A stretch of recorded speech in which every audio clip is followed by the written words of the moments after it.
Hello everyone, myself Anupam Sengar and I am a third year student of BMS. Placenta, its development and anatomy. What is placenta? Placenta, it is an important organ during pregnancy. It's an organ for nutrition and excretion of the fetus. It is a connecting link between mother and fetus. What is the characteristics of the placenta?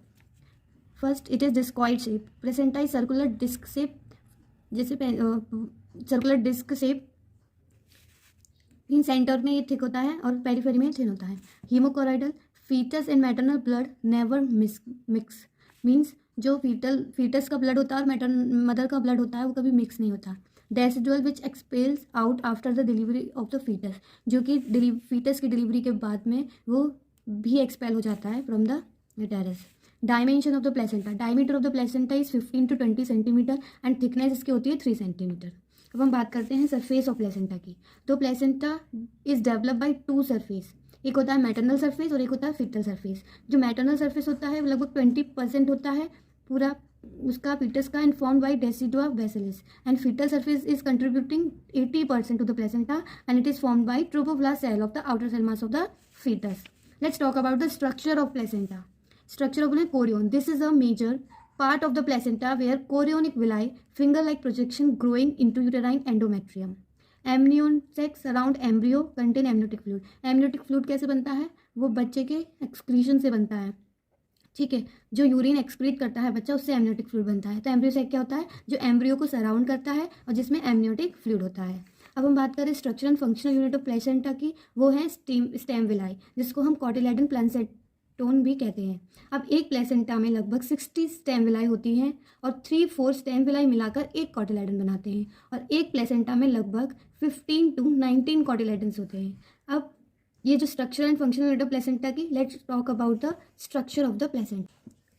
हम बात करें fetal surface की, तो fetal surface को हम chorionic plate भी बोलते हैं. ये स्मूथ होता है और ग्लिस्टनिंग होता है because of amnion and Korean layer. ठीक है. अब फीटल ब्लड वेसल में क्या क्या होता है? फीटल ब्लड वेसल्स अम्बाइकल कॉर्ड में एंटर करती हैं, जिसमें 2 अम्बाइकल आर्टरीज होती हैं और 2 अम्बाइकल वीन होती हैं. आर्टरीज जो होती हैं वो इम्प्योर ब्लड या डीऑक्सीनेटेड ब्लड कैरीज करती हैं, और वीन जो होती हैं वो प्योर ब्लड कैरी करती हैं. अब जब फीटस की ग्रोथ होती है तो 2 अम्बाइकल वीन एक ही अम्बाइकल वीन रह जाती है. जो लेफ्ट अम्बाइकल वीन होती है वही रह जाती है और राइट अम्बाइकल वीन डिसअपियर हो जाती है. तो मेच्योर फीटस में टोटल 3 वेसल्स कॉर्ड होती हैं, जिसमें 2 अम्बाइकल आर्टरीज होती हैं और एक लेफ्ट अम्बाइकल वीन होती है, जिसकी branches are visible beneath amnion and chorion membrane because the amnion chorion membrane are transparent and thin.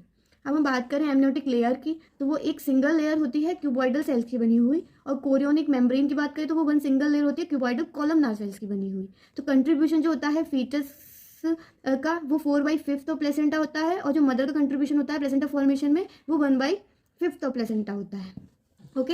और अगर हम बात करें मैटरनल सरफेस की, तो जिसको हम बेसल प्लेट भी बोलते हैं, जो कि रफ होता है, स्पंजी होता है और जिसमें कॉटिलेडन्स दिखाई देते हैं, जो कि अराउंड 15 to 20 नंबर्स होते हैं, जो कि बाहर से देखने पर हमको बिल्कुल कॉलीफ्लावर जो वेजिटेबल होती है उसके जैसे दिखता है.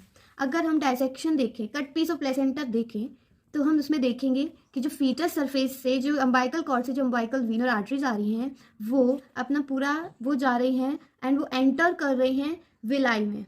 विलाई क्या होता है? विलाई होते हैं साइटोट्रोपोप्लास्ट का extension in the uterine wall, जिसके अंदर umbilical artery and umbilical villi vein enter करती है उस विलाई के अंदर, जिससे कि एक्सचेंज ऑफ न्यूट्रिएंट्स होता है with maternal blood. Maternal blood कहाँ पे आता है? जो 2 विलाई के बीच का जो स्पेस होता है उसमें वो मैटरनल ब्लड आता है. अब जैसे एक इसका ढंग से डायग्राम दिखाया जाए, सी दिस डायग्राम.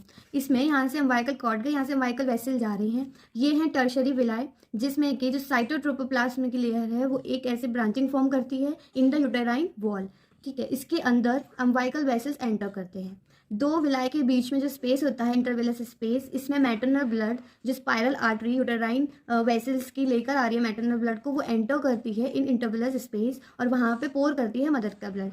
तो मदर का ब्लड एक्सचेंज होता है फ्रॉम दिस इंटरवेलस स्पेस, और विलाई जो ब्लड वेसल्स इसमें एंटर कर रही है इनके बीच में एक्सचेंज होता है nutrition and excretion of the foetus का. बीच बीच में जहाँ पर के जो विलाई जो बेसल प्लेट, ये होती है बेसल प्लेट है जो मदर सरफेस की तरफ जिसका फेस है, और ये है तुम्हारी कोरियोनिक प्लेट. ठीक है, जो कि फीटल सरफेस की तरफ जिसका फेस है। तो जो विलाय बिल्कुल बेसल प्लेट से जो जुड़ जाती है उसको बोलते हैं हम एलेंटोइन विलाय, जो कि बिल्कुल जुड़ गई है उससे। कुछ विलाय हैं जो कि बेसल प्लेट तक नहीं पहुंचे, उसको हम न्यूट्रेटिव विलाय बोलते हैं। ठीक है, ये पूरा क्या है, प्लेसेंटा का डाइसेक्शन का पूरा एनाटॉमी और इसकी स्ट्रक्चर।